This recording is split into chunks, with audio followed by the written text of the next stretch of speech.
जय श्री राम दोस्तों, स्वागत है आपका रामचरितमानस कथा में। पिछले भाग में हम लोग बात किए थे, तुलसीदास जी ने राममय जान के सारे जीवों की वंदना की थी, जीव मात्र की वंदना की थी। और अब हम इसके बाद शुरू किए हैं तुलसीदास जी अपनी दीनता का वर्णन और राम भक्ति से ओतप्रोत कविता की महिमा का वर्णन कर रहे हैं। उसी को हम आगे बढ़ाते हुए आज हम शुरू करेंगे। चलिए तो आगे बढ़ते हैं। प्रिय लागई अति संगहि मम भनिति राम जस संग, दारु विचारु की करई को बंदिए मलय प्रसंग। अर्थात श्री राम जी के यश के संग मेरी कविता सभी को अत्यंत प्रिय लगेगी। जैसे मलय पर्वत के संग से काठ जो चंदन है वो भी बंदनीय हो जाता है, फिर क्या कोई काठ की तुच्छता का विचार करता है। अर्थात उस जब बड़ी लोगों से मिलते हैं तो अपने आप ही उनका महत्व बढ़ जाता है। श्याम सुरभि पै बिसद अति गुणद करई सब पाम, गिरा ग्राम सिय राम जस गावहि सुनि सुजान। जो गाय काली होती है फिर भी उसका दूध तो उज्जवल और गुणकारी ही होता है, यही समझकर सब लोग उसे पीते हैं। इस तरह मेरी जो ये रचना है ये गंवारू भाषा में होने पर भी क्योंकि श्री राम और सीता जी के यश का गान कर रही है, इसलिए उसे लोग बड़े प्रेम से सुनेंगे और सबको सुनाएंगे। मणि माणिक मुक्ता छवि जैसी, गिरि गज सिर सोहन तैसी, निप किरीट तरुणी तनु पाई, लहई सकल शोभा दिखाई। जैसे कि मणि माणिक और मोती इतनी सुंदर जो छवि है वह सांप, पर्वत और हाथी के मस्तक पे शोभा नहीं पाती। वह तभी शोभा पाती है जब वो राजा के मुकुट पे विराजमान होती है या किसी नवयुवती स्त्री के शरीर पे विराजमान होती है, तभी उसकी शोभा बढ़ती है। सही सुख विगवित बुध कहीं, उपजहि अनत अनत छवि लहई, भगति हेतु विधि भवन बिहाई, सुमिरत सारद आवती धाई। इसी तरह से बुद्धिमान लोग कहते हैं कि जो बड़े कवि हैं उनकी कविता उत्पन्न कहीं और होती है और शोभा कहीं और पाती है। अर्थात कवि की वाणी से उत्पन्न कविता का उतना महत्व नहीं होता जितना कि शोभा तब बढ़ती है जब उसका विचार प्रसार और उसमें जो चीज़ें कही गई हैं उसका ग्रहण और अनुसरण होता है। इसी तरह कवि के स्मरण करते ही उस भक्ति के कारण सरस्वती जी ब्रह्म लोक को छोड़कर भागी चली आती हैं।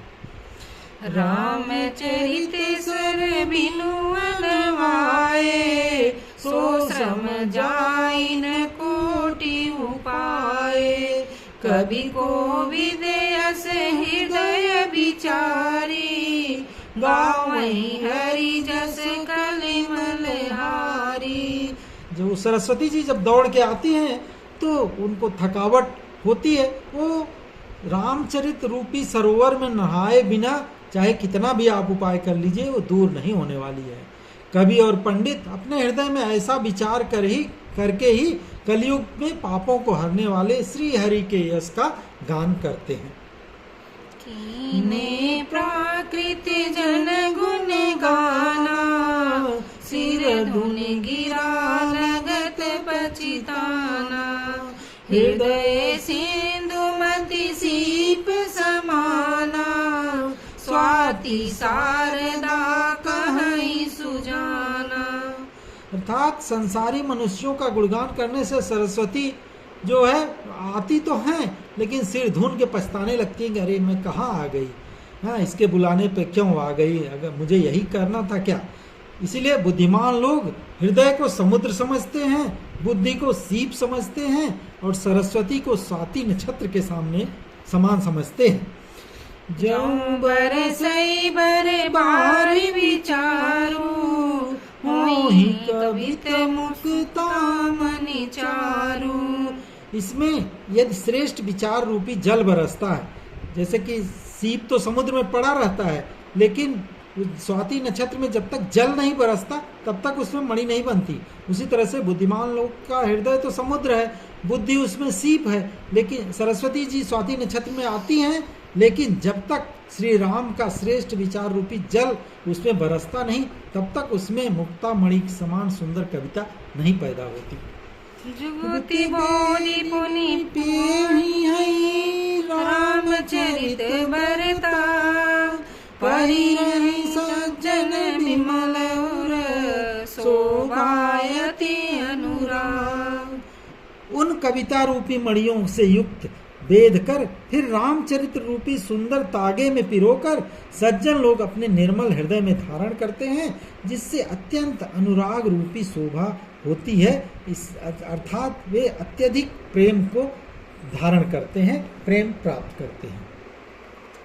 जे जन में कलिकाल कराला, कर तब बायस बेस मराला, चलत कुपंथ वेद मग छाड़े, कपट कलेवर कलिमल भाड़े। जो कराल कलयुग में जन्मे हैं और जिनकी करनी कौवे के समान है और बेस हंस जैसा है, तो वेद मार्ग को छोड़ के कुमार्ग पर चलते हैं। जो कपट की मूर्ति और कलयुग के पापों के भाड़े हैं, अर्थात पापों के बर्तन हैं, ऐसे वंचक भगत कहाई राम के, किंकर कंचन कोह काम के, तीन मह प्रथम रेख जग मोरी, दींग धर्म ध्वज दंतक धोरी।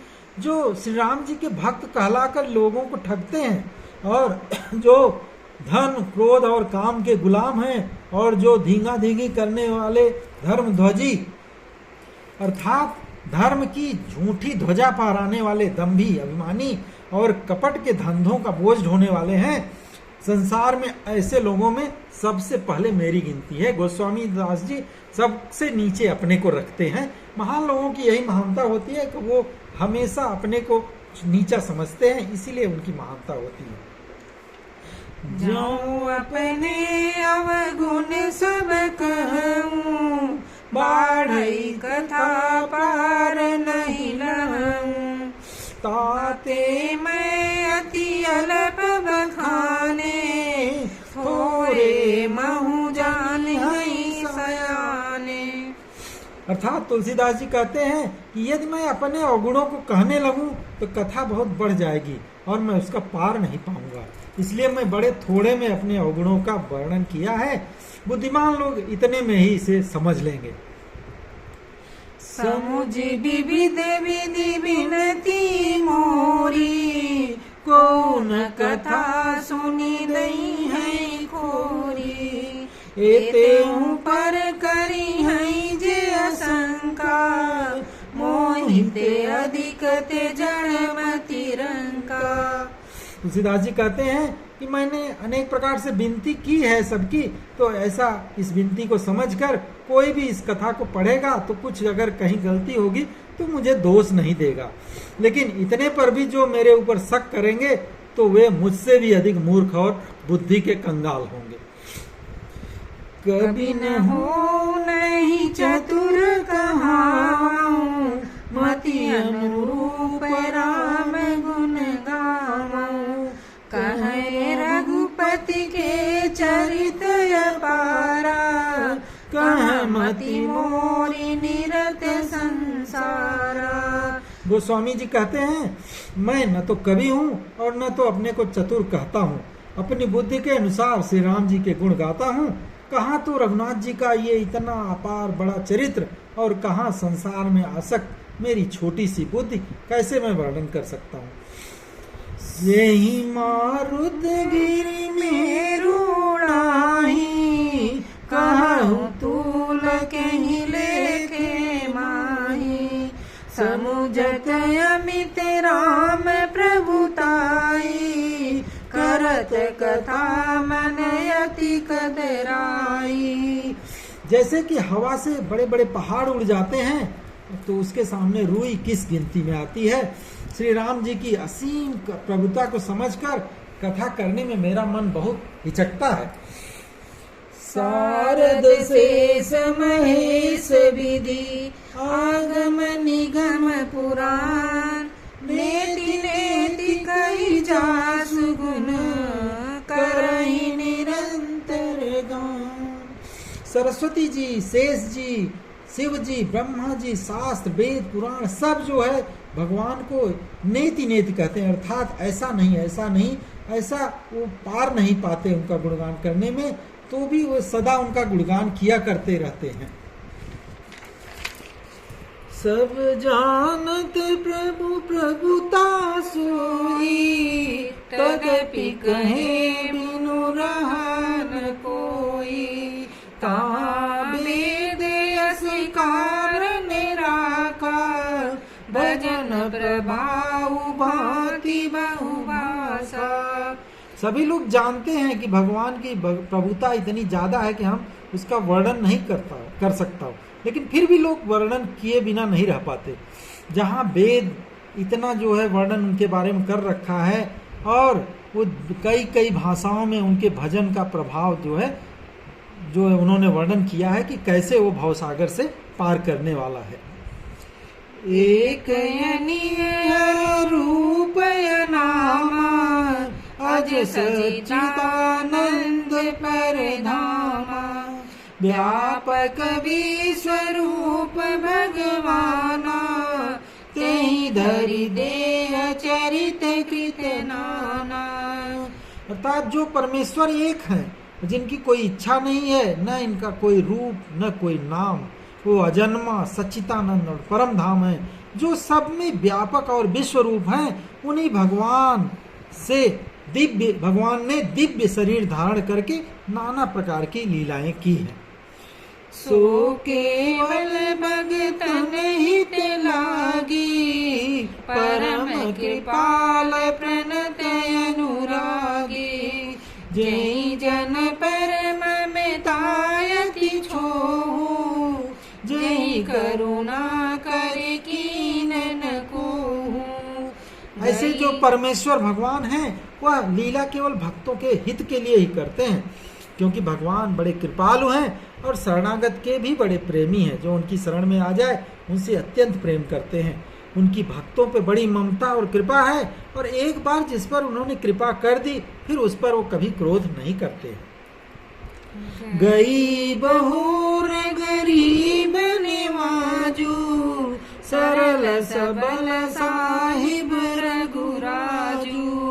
बुध बर नहीं हरि जस यस जानी, करहि पुनीत सुफल निज बानी। वे प्रभु श्री रघुनाथ जी जो वस्तु खो जाती है उसे प्राप्त कराने वाले हैं, उसे देने वाले हैं, फिर से मिलाने वाले हैं। गरीब निवाज हैं, दीन बंधु हैं, सरल स्वभाव के और सर्वशक्तिमान हैं और सबके स्वामी हैं। यही समझकर बुद्धिमान लोग उन श्री हरि के यश का वर्णन करते हैं, अपनी वाणी को पवित्र और उत्तम मोक्ष और दुर्लभ प्रेम देने वाली बना लेते हैं। तेहि बल में रघुपति गुण गाथा, कही हूँ नाई राम पद माथा। मुनि प्रथम हरि कीरत गाई, तेहि मग चलत सुगम मोहि भाई। अर्थात तुलसीदास जी कहते हैं, उसी भगवान के बल का जिसका कि वर्णन किया नहीं जा सकता, उन्हीं के बल पे ही मैं उनके श्री रामचंद्र जी के चरणों में सिर नवा के श्री नगनाथ जी के गुणों की कथा कहूँगा, इस विचार से कि वाल्मीकि, व्यास आदि मुनियों ने पहले भी भगवान की कीर्ति की गाथा गाई है, उन्हीं के मार्ग पे चलना मेरे लिए सुगम होगा। तो इस तरह से तुलसीदास जी ने अपनी की दीनता को वर्णन करते हुए लिखा है कि मैं कैसे करूं इस भगवान की महिमा का वर्णन। इसके बाद उन्होंने अभी जो लोग भगवान की महिमा का पहले वर्णन कर चुके हैं उनकी वंदना की है, वो हम पढ़ेंगे अगले भाग में। तब तक के लिए प्रेम से बोलिए सियावर रामचंद्र की जय। पवन सुत हनुमान की जय, उमापति महादेव की जय।